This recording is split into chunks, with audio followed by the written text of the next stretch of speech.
morning sunshines. I'm like, you know what I'm going to do? I'm going to go live and then I'm going to try to fix my phone and like its angle because you guys were like this. Whatever, you guys, it's fine. As you jump on, say good morning, sunshine, hashtag GMS. I am Callie Carroll. We're talking about perspective, revealing miracles, finding happiness, even when life is challenging, choosing happiness, right?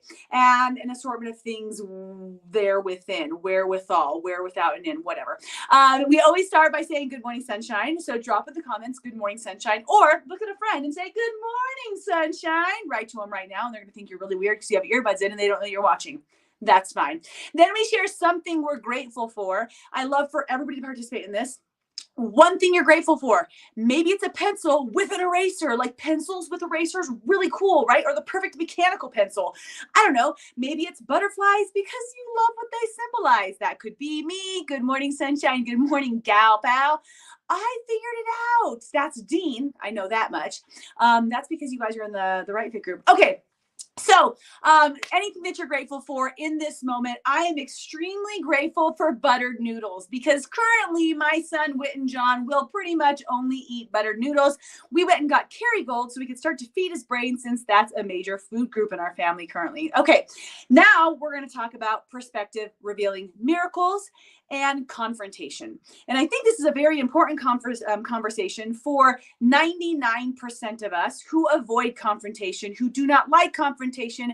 And I would like you to confront yourself right now. I'll challenge you to let me know in the comments, do you avoid or dislike confrontation?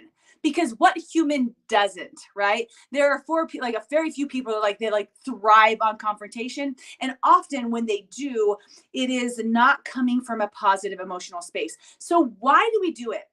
Why, and this is just my perspective, you guys, but I think one of the major reasons why we have such a challenging time communicating with others is because we're so worried about what the other person is going to think of what we have to say, right? We're worried about their reaction. We're usually displacing our emotions of what we think they're going to think about what we think. So then we show up a certain way and we just don't share. Right. So just think about some simple things in your life. Like maybe it's the confrontation of just sharing with your mother-in-law that you don't like her spaghetti dinner. I don't know. I just made that up. I've never had my mother-in-law spaghetti dinner. So this is not a personal instance, but you can't bring yourself to say anything. Right. So there's a couple different things. Right. When we're working on confrontation and communication, it should come from a space of love that's going to support forward moving. This is my belief.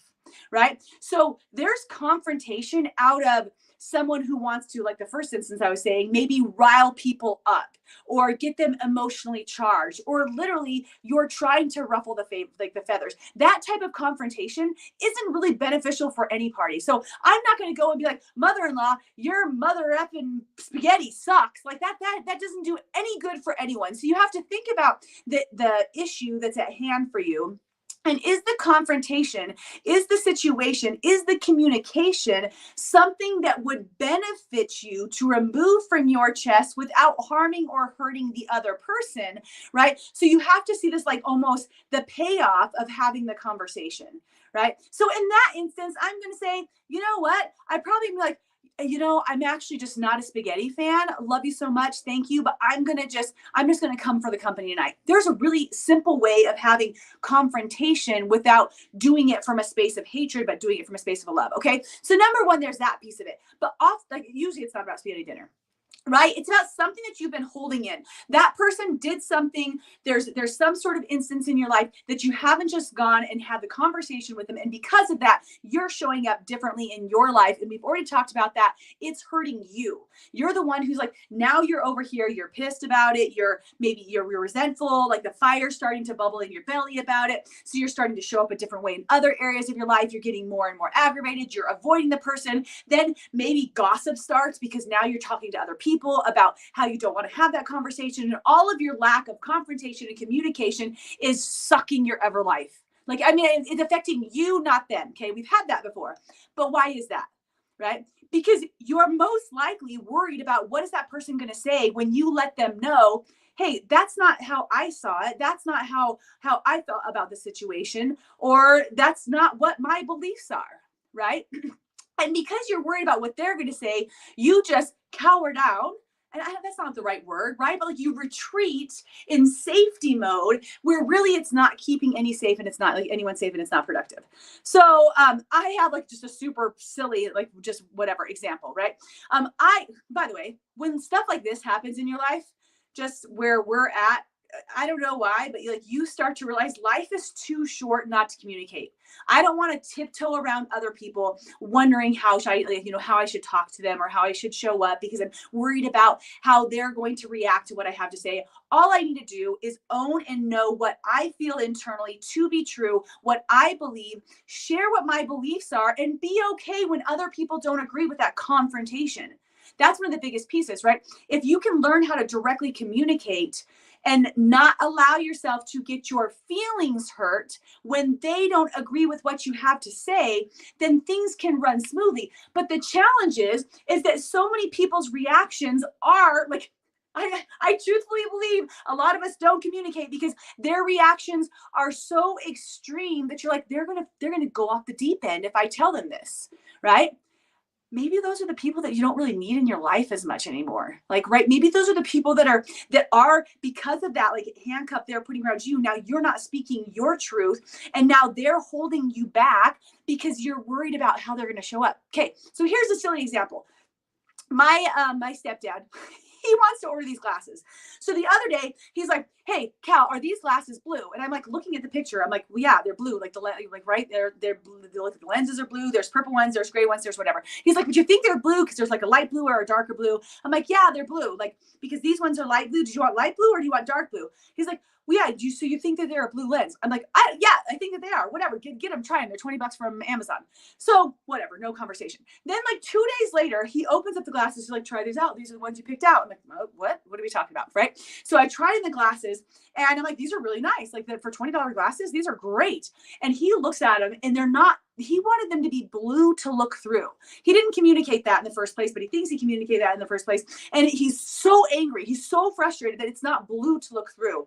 And now he's angry with me. He's like, "You said these were blue glasses." I'm like, "They are blue. Like, look at the lens. They're obviously blue," but he wanted them blue to look through. It was such a funny miscommunication, right? But he was like emotionally charged about it. So worked up. So the next morning, literally like 16 hours later, I see my mom and she's like, "Yeah, he's still pretty worked up about those glasses." And I'm like, "I'm not having it. Like, I'm not going to walk around in tiptoe and wonder how upset he is about these glasses. I'm going to directly confront. And if he doesn't, like, I'm not doing it with hate, I'm doing it with love, right? But if he doesn't agree with what I say, at least it's not internally stored in me. Like, I've let that go with love, again, not to hurt someone, right? I've let that go with love and I can move through my day." So I walk in the door first thing in the morning. I'm like, "Hey, here, you're pretty upset about those glasses still." Like, I'm not even gonna like, "Oh man, what should I say? How should I say it? What should I do?" Right? I hear you're pretty upset about those glasses still. I want to remind you, this is how the conversation went 2 days ago. And I'm not a glasses connoisseur. You just asked me if the lenses are blue. They're blue. They're the color blue. I don't know that means you want them to look out and be blue. Whatever. 15 minutes pass. We're like done with the conversation. We've completely moved on. He kind of says he's sorry, but really like whatever. Like I think we both just spoke our piece. So we're fine and we can move forward. Right? Where I could have just emotionally stored that and been like, "Okay, so now like we're going to have this like kind of like abrasive like reaction against each other, even if it's just for a couple days or whatever it is, because we didn't communicate." How uncomfortable is a lack of communication in your life? And this is really, really like want you to address, encourage you to address. What does this look like for you? Do you have people that you're avoiding because you're avoiding the confrontation of a conversation that you feel like that you should have would be like with loving support? Right? Do you avoid confrontation? Do you avoid the conversation because you're so worried about how they're going to react? And I want to remind you again here, you guys, that sometimes there's people in your life that they are going to react a certain way.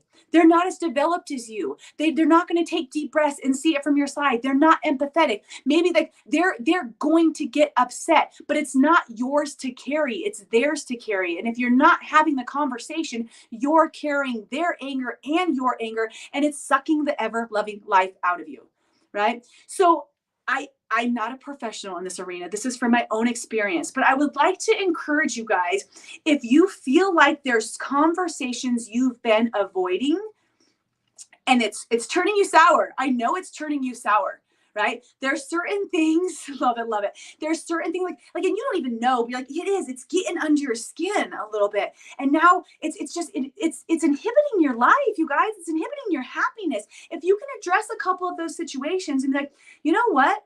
Either I'm going to say, you might not even have to confront them. Maybe you need to write it in a letter and you need to burn it, right? Maybe, and that's a real thing, you guys, with safety, right? Maybe you need to scream it into a pillow. Maybe you need to get in the car and do a voice memo of what you would say. This often works, you guys. Maybe you need to write the email and don't press send, but getting it out instead of in can be enough of the confrontation or the communication that you need. Or maybe it's a true conversation that you need to have with love and let them know, here's how I feel about this situation. I just want you to know whatever happens between us is fine, but this is where I was coming from, and I love you, and this is just, I'm just gonna move on. And if you want to move on with me, fine, but I don't want to have to try to avoid you, not bump into you, whatever that looks like, right? So I think that for all of us, this could be like a different instance, a different example, but we commit at the end of the video, right? So what I'd like to do is have you commit to at least just examining in your life where avoiding communication is having a negative effect upon you.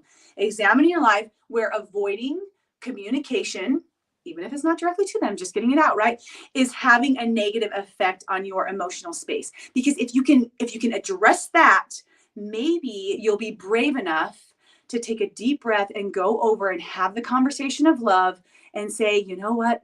I know you're still pissed about that glasses situation, but I'm not a glasses connoisseur and I didn't know that's what you wanted. So you can be upset about the situation, but don't be upset at me. That's it. Good morning, sunshines. P.S. Witten John's great. He has a fever. I mean, he has a virus or something, but his ANC is 2,000, which is like through the roof for him. Not for you, but for him it is. So we don't have to go into the hospital or anything, and we're just going to go about our amazing days until we have chemo on Monday, his birthday, which is going to be fantastic, and endo appointment. Wish me luck, guys. All the prayers in the world. I love you. Light and love from my basement to yours. Have a good day. Bye.